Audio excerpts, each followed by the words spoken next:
அனைவருக்கும் வணக்கம். இந்த வீடியோவில் நம்ம பார்க்க போகிறது கரியர் அஸ்ட்ராலஜி பயிற்சி வகுப்பில் பாகம் 6வதுல ராசியோட காரகத்துவங்கள், அப்புறம் ராசியோட சில பொதுவான அடிப்படை விஷயங்களை நம்ம பேச போகிறோம். இது மற்ற பேசிக்கான தகவல்கள் எல்லாமே முந்தின வீடியோவில் போட்டிருக்கிறோம். தேவைப்படுறவங்க போய் பார்த்துக்கோங்க. இந்த வீடியோவில் ராசியை பற்றி நம்ம பார்க்கலாம். மேசம்லேருந்து மீனம் வரைக்குமே. இப்போது மேசம் அப்படின்னா மேசத்தோட பொதுவான குணம் என்ன அப்படின்னா செவ்வாயோட குணம் இருக்கும். கோபமானது, செயல்திறன் மிக்கது, தலைமை தாங்கக்கூடியது, வழி நடத்தக்கூடியது. செவ்வாயோட அந்த வேகம், கோபம், ஈகோ எல்லாமே கொஞ்சம் இருக்கும். உழுத நிலத்தை குறிக்கக்கூடியது. சூரியன் உச்சமாகிற ராசி அப்படிங்கிறதுனால அது காடுகளை குறிக்கிற நிலம், காடுகளை குறிக்கிற ராசி. அதே மாதிரி மேய்ச்சல் நிலத்தை குறிக்கிற ராசி. கொஞ்சம் மறைவான விஷயங்கள் இருக்கிறது, கொஞ்சம் சுயநலமான ராசி. நான் சொல்கிறது கேளு, என்னைய கவனி அப்படிங்கிற ஒரு எதிர்பார்க்கிற ஒரு ராசியாக இருக்கும். அதே மாதிரி ஒரு காலை பொழுதை குறிக்கும். அதே மாதிரி ஒரு கோபம், கொஞ்சம் உக்கிரமான ராசியாக குறிக்குது. அதே மாதிரி கொஞ்சம் சிவப்பு கலரை குறிக்கிறது, ஏன்னா செவ்வாய் சூரியன் சம்மந்தப்பட்ட ராசி அப்படிங்கிறதுனால. அதே மாதிரி ரிஷபம் அப்படின்னா அது நில ராசி, கொஞ்சம் பொறுமையாக இருக்கும். பணத்தை குறிக்கிற ராசி. பணம் வைக்கிற இடம், பீரோ, நகைங்க வைக்கிற இடம், லக்ஸூரியஸ் பொருட்கள் வைக்கிற இடம், அலமாரி, கொஞ்சம் பணம் அல்லது காதல் சார்ந்த விஷயங்கள் இருக்கும். ஏன்னா சுக்கிரனோட வீடு, சுக்கிரனோட ஒரு 2வது வீடு அப்படிங்கிறதுனால குடும்பம், தனம், வருமானம், பணப்புழக்கம் இது சம்பந்தப்பட்ட விஷயங்கள் ரொம்ப அதிகமாக இருக்கிறது. கொஞ்சம் சலனமானது. சந்திரன் உச்சமாகிற ராசி அப்படிங்கிறதுனால விருப்பு வெறுப்புகள் இருக்கும். சின்ன சின்ன உறவுகளில் மிஸ் அண்டர்ஸ்டாண்டிங் இருக்கும். அதே சமயம் பாசமான ராசி, குடும்பத்தை பொறுப்பாக பார்த்துக்கணும் அப்படின்னு நினைக்கிற ஒரு ராசி. அடுத்து மிதுனம். மிதுனம் அப்படிங்கிறது ஒரு ஜாலியான ராசி. 3வது இடம், 3வது பாவகம் அப்படிங்கிறதுனால சிறுதூர பயணம், ஒரு என்டர்டெயின்மெண்ட்டு, பொழுதுபோக்கு, ஃப்ரெண்ட்ஸு, லவ், ஒரு ஜாலியாக இருக்கணும்னு நினைக்கிற ஒரு ராசி. அதே சமயம் நிறைய பேசும், புரளி பேசும். ஒரு காற்று ராசி அப்படிங்கிறதுனால நிறைய தேவையில்லாத தகவல்களை ஃப்ரெண்ட்ஸோட இல்லை மற்றவங்களோட தெரிஞ்சவங்களோட பகிர்ந்துக்கிட்டே இருக்கும். அதே சமயம் கற்றல் அதிகமாக இருக்கிற ராசி மிதுனம். நிறைய விஷயங்களை ஒரு தடவை பார்த்தாலோ அல்லது கேட்டாலோ ஈஸியாக தெரிஞ்சுக்கிடுவாங்க. ஸோ அப்படிப்பட்ட ராசி. கொஞ்சம் வியாபார நோக்கு, பொழுதுபோக்கு நோக்கம், இந்த மாதிரி விஷயங்களை உடையது இந்த மிதுனம். புதனோட ஒரு ஜாலியான வெர்ஷன் தான் மிதுனம். அடுத்து கடகம். கடகம் அப்படின்னா நீர் வீடு, நீர்நிலையை குறிக்கிறது, நீர் இருப்பை குறிக்கிறது, பால் பண்ணையை குறிக்கிறது, ஒரு குறிப்பிட்ட மக்கள் வசிக்கிற இடத்தை குறிக்கிறது, அரசியலை குறிக்கிறது, அன்பு குறிக்கிறது, தாய் உள்ளம் கொண்ட எண்ணத்தை குறிக்கிறது. இந்த மாதிரி அமைப்புகள் எல்லாமே ஒரு கடகம். பலகால் ராசின்னு கடத்தை சொல்லுவாங்க. ஏன்னா நண்டு பலகால் உடையது அப்படிங்கிறதுனால அங்கே ஒரு தெளிவான முடிவு எடுக்க முடியாது, நிறைய ஆப்ஷன்ஸ் நிறைய இருக்கும் அப்படின்றத தான் சொல்ல வருது. இப்போ கடகம் 6ஆம் இடமாவோ 10ஆம் இடமாவோ வருதுன்னா ஒன்றுக்கு மேற்பட்ட வேலைகள், ஒன்றுக்கு மேற்பட்ட தொழில்கள் அப்படிங்கிற மாதிரி பார்க்குற அமைப்பு இருக்கும். கடகத்தில் வேறு ஏதாவது கிரகம் திசை நடத்துது அப்படின்னா ஒன்றுக்கு மேற்பட்ட முயற்சிகள், ஒன்றுக்கு மேற்பட்ட நபர்களை நம்ம அந்த காலகட்டங்களில் தொடர்பு கொள்ள வேண்டியதாக இருக்கும் அப்படிங்கிறது தான் சொல்ல வர்றது. மற்றபடி எமோஷன்ஸு, சென்சிட்டிவ், பாசம் இந்த மாதிரி ஒரு நெகட்டிவ் இருந்தாலும் பாசிட்டிவாக, அக்கறையாக, அன்பாக ஒரு நிர்வாகம் செய்கிற ஒரு ராசி அப்படிங்கிறத கடகம் சொல்லலாம். 5ஆம் இடம் அப்படிங்கிறது, அதாவது சிம்மம் அப்படிங்கிறது உங்களுக்கே தெரியும், பேர்லேயே இருக்குது. ஒரு ஆளுமை, ஒரு அரசாங்கம், அரசாணை, நிர்வாகம், ஒரு கட்டடம், அதாவது அரசு அலுவலகங்கள், உயர்ந்த கோபுரங்கள், பாலங்கள், இது எல்லாமே அரசு சார்ந்த, நிர்வாகம் சார்ந்த, தலைமை தாங்குதல் சார்ந்த, கௌரவம், மரியாதை சார்ந்த எல்லாமே. அதே மாதிரி சிம்மத்தில் கற்பனைகள் அதிகமாக இருக்கும், கற்பனா சக்தி அதிகமாக இருக்கும், கனவுகள் அதிகமாக வரும், கௌரவம், ஒரு மரியாதை, கெத்து, கோபம் இதெல்லாம் அதிகமாக பார்க்கக்கூடிய ஒரு ராசி சிம்மம். அதே மாதிரி வயிறு சம்பந்தப்பட்டது, அஜீரண கோளாறு, ஜீரணம், வெப்பம், உடல் வெப்பம், வயிறு சார்ந்த பிரச்சனைகளை எப்பவுமே வச்சிருக்கிறது இந்த சிம்மம். ஸோ சிம்மத்தில் ஒரு கிரகம் இருக்குது அப்படின்னா அவங்க ஒரு நிர்வாகம் சார்ந்த பொறுப்பு, அரசாங்கம் சார்ந்த பொறுப்பு, ஒரு வழிநடத்துதல் சார்ந்த, சூரியன் சார்ந்த தன்மையில் சிம்மத்தில் பிறந்தவங்க இருப்பாங்க. அடுத்து கன்னி. கன்னி அப்படிங்கிறது உழைக்கிற ராசி. ஒரு நிர்வாகமாக இருந்தாலும், ஒரு கம்பெனியாக இருந்தாலும், ஒரு அவங்களே பிஸ்னஸ் பண்ணுறதா இருந்தாலும், அவங்க ஒரு விஷயத்தை எடுத்து தானே எல்லாத்தையும் கால்குலேட் பண்ணி பிளான் பண்ணி ஒர்க் பண்ணி அதை ஒரு முன்னேற்றமாக கொண்டு போகிறதுக்கான முழு முயற்சியை எடுக்கக்கூடிய ராசி. புதனோட படிக்கிற வெர்ஷன் தான் இந்த கன்னி. புதனோட ஜாலியாக இருக்கிற வெர்ஷன் மிதுனம். புதனோட சீரியஸாக இருக்கிற வெர்ஷன் கன்னி. கன்னியில் நிறைய சாஸ்திர, சமுதாயம், புக்கு, ஜோதிடம், படிப்பு, எழுத்து, ஆராய்ச்சி, letter, news letter, PhD, news, print, press எல்லாமே, ஒரு டாக்குமெண்ட்ரி சம்மந்தப்பட்டது, புத்தகம் சம்மந்தப்பட்டது எல்லாமே இந்த கன்னியில் தான் வரும். ஒரு கம்பெனியில் வேலை செய்யணும், ஒரு திறம்பட ஒரு நல்ல ஒர்க்கராக இருக்கணும் அப்படின்னா கன்னி லக்னக்காரங்க தான் சிறந்த ஒர்க்கராக இருப்பாங்க. அது நிலராசிங்கிறதுனால பொறுமையாக இருப்பாங்க. நிலம், காடு, விவசாய நிலங்களை குறிக்கிற ராசியாகவும் இந்த ராசி இருக்குது. உபய ராசியாக இருக்கிறதுனாலையும் எப்பவும் இரட்டைத்தன்மை கொண்டது. ஸோ கன்னி அப்படிங்கிறது புதனோட அந்த அறிவு, ஒரு ஆன்மீகம் சம்மந்தப்பட்டது, ஆய்வு சம்மந்தப்பட்டதை எப்போவுமே வச்சுருப்பாங்க. மருந்து, மருத்துவ சார்ந்த விஷயங்களுமே இந்த கன்னி சம்மந்தப்பட்ட விஷயங்கள் உள்ளடக்கியே வச்சுருக்கோம். பிளான் பண்ணுறதுனால கடன், நோய், வழக்கையுமே முக்கியமாக குறிக்கும். ஸோ சரியாக பிளான் பண்ணல, இல்லை தவறான கிரகங்கள் அங்கே இருக்குது அப்படின்னா அந்த பிளான் தப்பாகி கடனாகவோ இல்லை எதிரியாகவோ இல்லை நோயாகவோ வர்றதுக்கு, கன்வெர்ட் ஆகிறதுக்கு வாய்ப்புகள் அதிகமான ராசி. அடுத்து துலாம். துலாம் அப்படிங்கிறது காலபுருஷனுக்கு 7ஆம் இடம் அப்படிங்கிறதுனால வாழ்க்கை துணை, திருமண வாழ்க்கை, சந்தோஷம், லௌகீகம், பார்ட்னரோட லைஃபு, என்ஜாய்மெண்ட்டு, பொசசிவ், சென்சிட்டிவ் இப்படியான விஷயங்களில் முக்கியத்துவம் தரும். அப்படி அது அந்த சைடு அவங்க தரலை அப்படின்னா டைரெக்டாக சமூகத்துக்கு கூட போயிடுவாங்க. நல்லது செய்யணும், பொது காரியத்தில் இப்படி இறங்கணும், சமூகத்துக்கு போய் பொது சேவை செய்யணும், இங்கே அப்படி நடக்குது, பசியாக இருக்காங்க, கொள்ளையடிக்கிறாங்க, லஞ்சம் வாங்குறாங்க அப்படின்னு சொல்லி வேற ஒரு பொதுப்பணியில் எக்ஸ்ட்ரீமாக போயிடுவாங்க. ஒன்று குடும்ப வாழ்க்கை, இல்லைன்னா பொது வாழ்க்கை, இப்படி போயிடுவாங்க. இந்த ரெண்டையும் பேலன்ஸ் பண்ணுற இடம் தான் துலாம். இவங்க எந்த இடத்துல இருந்தாலும் ஒன்று கொடுத்து ஒன்று வாங்குற மாதிரி தான் இருக்கும். ஏதோ ஒன்று டவுன் ஆகும், அப்புறம் இவங்க அதில் செயல்பட்டு அதை நார்மலாக்குவாங்க, அப்புறம் வேறு ஒன்று டவுன் ஆகும், மறுபடியும் அதை நார்மலைஸ் ஆக்குவாங்க.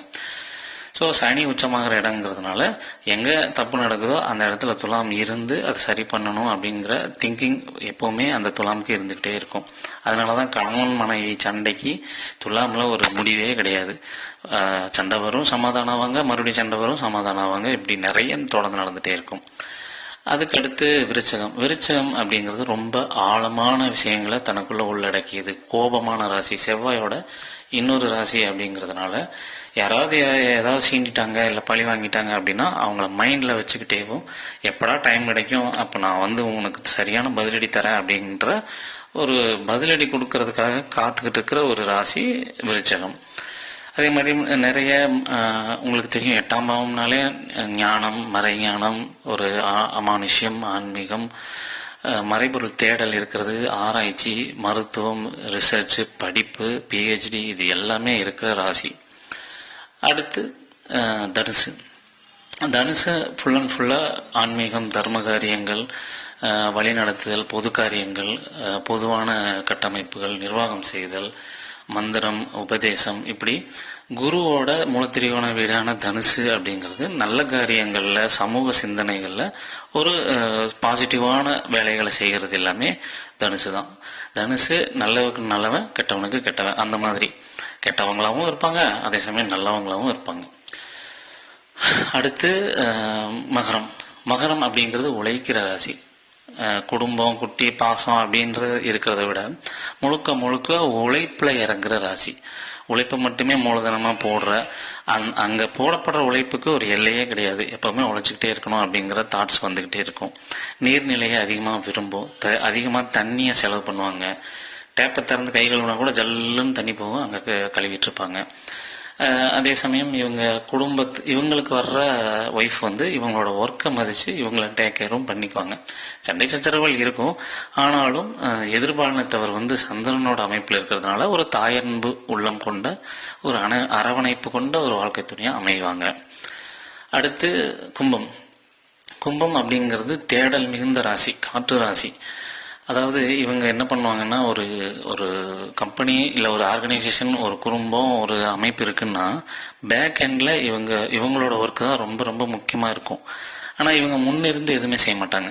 இவங்க தான் அந்த வேலை செஞ்சாங்களா அப்படிங்கிறதே மற்றவங்களுக்கு தெரியாது. ஆனால் பேக் எண்ட்லேருந்து எல்லா வேலையும் செஞ்சுக்கிட்டே இருப்பாங்க. அதே சமயம் இவங்களுக்கா தோணாதான் செய்வாங்க. இன்னொரு நபர் ஃபோர்ஸ் பண்ணாலோ, இன்னொருத்தர் இதை அதை செய்யணும் கைடு பண்ணாலோ, இல்லை ஒரு ஹெல்ப்புக்கு வாங்க, வாலண்டியரிங்க்கு வாங்க அப்படின்னு இறங்கி கேட்டாலோ அவங்க செய்ய மாட்டாங்க. ஆனால் அவங்களுக்கு ஒன்று தோணிடுச்சுன்னா எத்தனை நாள் ஆனாலும் எவ்வளோ நேரம் ஆனாலும் இருந்து செஞ்சு முடிச்சுட்டு தான் வருவாங்க. ஸோ மறைமுகமாக அந்த கும்பத்தில் இருக்க காற்று மாதிரி மறைமுகமாக சைலண்ட்டாக என்ன செய்யணுமோ அது எல்லாத்தையும் செஞ்சுட்டே இருப்பாங்க. ஆன்மீக தேடல் நிறைய இருக்கிற, வாழ்க்கை தேடல் நிறைய இருக்கிற ஒரு ராசி கும்பம். அடுத்து மீனம். மீனம்ங்கிறது உபயராசி, இரட்டைத்தன்மை கொண்டது, கொஞ்சம் சலனமானது, போய் நிறைய பேச மாட்டாங்க. அதே சமயம் நிறைய பேசுறதுக்கு விரும்புவாங்க. ஆன்மீக சொற்பொழிவு, இந்த பிராமணர்களாக இருக்கிற நிறைய பேர் மீனம். ஸோ மீனம் ராசி அப்படிங்கிறவங்க ஓரளவு பாசிட்டிவான, ரொம்ப ஏமாத்தாத ஒரு நல்ல தன்மை கொண்ட அமைப்பு. அதாவது கடவுள், இறப்புக்கு அப்புறம் சொர்க்கம், நரகம், ஒரு ஆன்மீகம் சார்ந்த பேச்சுவார்த்தை, ஆன்மீகம் சார்ந்த சிந்தனைகள் அவங்களுக்கு இருந்துகிட்டே இருக்கும். அதே மாதிரி மருந்துகள், ஹீலிங்கு, குணப்படுத்துறது, இது மாதிரி விஷயங்களையும் அவங்க நாட்டம் இருக்கும். தூங்குறது, ஜீரணமாகிறது, ஒரு பீஸ்ஃபுல்லாக மனசை வச்சுக்கிறது, இப்படியான எண்ணங்களையுமே அவங்க திங்க் பண்ணிக்கிட்டே இருப்பாங்க. ஸோ இதெல்லாம் கரெக்டாக நடக்கணுன்ற எண்ணம் அவங்களுக்குள்ளே இருந்துக்கிட்டே இருக்கும். ஸோ இதுதான் மீனம். மருத்துவம், மறைஞானம், ஒரு பாசிட்டிவான தன்மை, ஆன்மீகம் சம்மந்தப்பட்டது, முக்தி, இறப்புக்கு அப்புறம் என்னென்ன திங்க் பண்ணுறது, ஒரு உபதேசம் செய்கிறது, இப்படியான எண்ணங்களில் அவங்க இருப்பாங்க. ஆனால் சுக்கிரன் உச்சமாகிற ராசி அப்படிங்கிறதுனால மீனம் ஒரு நெகட்டிவாக ஃப்ரெண்ட்ஷிப்பு, ஜாலி, என்ஜாய்மெண்ட்டுன்னு இறங்குனாங்க அப்படின்னா அவரே அஷ்டமாதிபதி. ஸோ நிறைய லாஸு, அசிங்கம், அவமானத்துக்கு ஏற்படுறதுக்கும் வாய்ப்பு ரொம்ப அதிகம். ஸோ பொறுப்பு உணர்ந்து செயல்படணும். பொறுப்பு இல்லாமல் மட்டும் இருக்கக்கூடாது மீன ராசிக்காரங்க, மீன லக்னக்காரங்க. ஸோ இதுதான் 12 ராசிகளுக்கான பொதுவான குணங்கள். இதுக்கு அடுத்து பொதுவாக இப்போ சரம், ஸ்திரம், உபயம்னு என்னென்னு பார்த்துக்கலாம். சரராசி அப்படின்னா மேசம், கடகம், துலாம், மகரம், இந்த 4 ராசிகளும் சரராசி. ஸ்திரராசி சரராசி அப்படின்னா வேகமாக செயல்படுறது, மூமெண்ட் இருந்துகிட்டே இருக்கும், ஸ்பீடு இருந்துகிட்டே இருக்கும், வேகம் இருந்துகிட்டே இருக்கும். ஒரு வேலை செய்கிறாங்க, ஒரு பேசுகிறாங்க அப்படின்னா டக்கு டக்கு டக்கு டக்குன்னு பேசிகிட்டு இருப்பாங்க.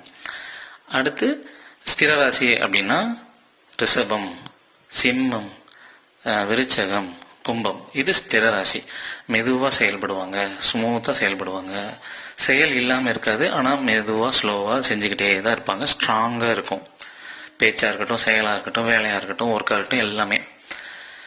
அதே மாதிரி உபயம் அப்படின்னா தேவைப்படும் போது ஸ்லோவாகவும் இருக்கும், தேவைப்படும் போது ஸ்பீடாகவும் இருக்கும். ரெண்டும் மாற்றி மாற்றியே இருக்கும். எப்போ எது பண்ணுவாங்கன்றது சொல்ல முடியாது. ஸோ இதுதான் உபயராசி. உபயராசிங்கிறது 4 மூலையில் இருக்கிற மிதுனம், கன்னி, தனுசு, மீனம்.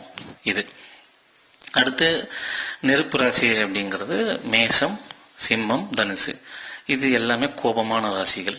கொஞ்சம் ஆன்மீகத்தன்மை கொண்டது, நிர்வாகத்தன்மை கொண்டது, நீதி, நேர்மை, நியாயம் அப்படின்ற ஒரு ஒழுக்கத்தை, தர்மத்தை போதிக்கிற ஒரு ராசிகள். அதனால தான் தர்ம திரிகோணம். ஸோ வெப்ப ராசிகள், நெருப்பு ராசிகள் எல்லாமே தர்ம திரிகோணம் அப்படின்னு சொல்லப்படுற ராசிகள். மேஷம், சிம்மம், தனுசு. அதுக்கடுத்து நிலராசிகள் அப்படிங்கிறது அர்த்த திரிகோணம். அர்த்த திரிகோணம்னா பொருளாதாரம் சார்ந்தது, பணம் சார்ந்தது, உழைப்பு, கம்பெனி, தொழில், இது சார்ந்தது, வருமானம், சொத்து சேர்க்கை, இது மாதிரியான விஷயங்களில் நாட்டம் கொள்ள வைக்கிற ஒரு வீடு தான் இந்த நிலராசிகள். அதாவது ரிஷபம்,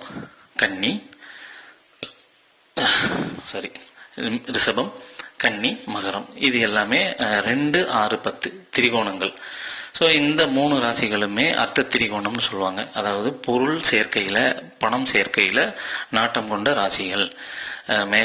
ரிஷபம், கன்னி, மகரம். அதுக்கடுத்து காமத்திரிகோணம்.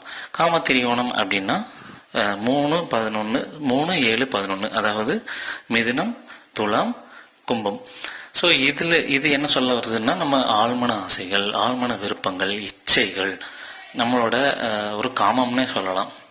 ஃப்ரெண்ட்ஸு, லவ், என்ஜாய்மெண்ட்டு, படம், சினிமா, ஆழ்மன ஆசைகள், இது எல்லாத்தையுமே குறிக்கிறது இந்த காம திரிகோணம். அதுக்கடுத்து மோட்ச திரிகோணம். மோட்ச திரிகோணம் அப்படின்னா கடகம், விருச்சகம், மீனம். அப்படின்னா என்னென்னா, ஒரு சுகபோகமாக வாழ்ந்ததுக்கப்புறம் என்ன அடுத்து, ஒரு மோட்சத்துக்கு போகிற நடவடிக்கை எப்படி இருக்கும்? எல்லாம் சம்பாதிச்சாச்சு, எல்லாம் பார்த்தாச்சு, எக்ஸ்பீரியன்ஸ் ஆயாச்சு, அதுக்கடுத்து என்னத்தை எதை வச்சு நம்ம அடுத்த நிலைக்கு போகிறது? முக்தியை பற்றி பேசுகிறது, இறப்புக்கு அப்புறம் என்னென்னு பேசுகிறது, ஒரு ஞானத்தை கொடுக்கறது, மறைஞானத்தை தேடுறது, தெய்வீகத்தை தேடுறது, ஆன்மீக வழியில் சிந்தனை செய்கிறது, இது எல்லாமே இந்த மோட்ச திரிகோணம், அதாவது கடகம், விருச்சிகம், மீனம். ஸோ இதனால மோட்ச திரிகோணம். அதே மாதிரி நீர் வீடு, இதெல்லாம். காம திரிகோணம் காற்று வீடுகள், அதாவது மிதுனம், துலாம், கும்பம், இது எல்லாமே காற்று வீடுகள். மோட்ச திரிகோணம் எல்லாமே நீர் வீடுகள். ஸோ சரஸ்திர உபயம், நீர், நிலம், நெருப்பு, காற்று. இது அர்த்த திரிகோணம், காம திரிகோணம், மோட்ச திரிகோணம், தர்ம திரிகோணம், இது எல்லாமே திரிகோணங்கள். அப்புறம் ஆண் பெண் வீடுகள் அப்படின்னா, மேசம் ஆண், ரிஷபம் பெண், மிதுனம் ஆண், கடகம் பெண். அதாவது ஒரு ஆண் வந்துச்சுன்னா ஒரு பெண், ஒரு ஆண் வந்துச்சுன்னா ஒரு பெண், இப்படி மாற்றி மாற்றி போட்டிங்கன்னா கடைசியில் மீனம் பெண்ணில் முடியும். மேசத்தில் ஆணில் ஆரம்பிச்சதுன்னா மீனத்தில் பெண்ணில் முடியும். ஸோ ஆண் வீடு, பெண் வீடு அப்படிங்கிறத நீங்கள் எடுத்துக்கலாம். ஸோ இது எல்லாமே பேசிக்ஸ். ஸோ இனிமேல் நம்ம பார்க்க போகிறது எல்லாமே ரொம்ப இம்பார்ட்டண்ட்டான விஷயங்கள். இதில் ஏதாவது டவுட்னா கமெண்ட்ஸில் போடுங்க, இதுக்கு நம்ம ப்ராப்பராக ஆன்சர் பண்ணிடுவோம். இதுக்கப்புறம் பண்ண போகிறது எல்லாமே டீப்பான நாலேஜான விஷயங்கள். ஒவ்வொரு வீடியோவுமே உங்களுக்கு ஒரு ரொம்ப யூஸ்ஃபுல்லான, உங்கள் வாழ்க்கை புரிஞ்சுக்கிறதுக்கு ரொம்ப யூஸ்ஃபுல்லான ஒரு விஷயங்களாக இருக்கும். ஸோ தொடர்ந்து நம்மளை ஃபாலோ பண்ணுங்கள்.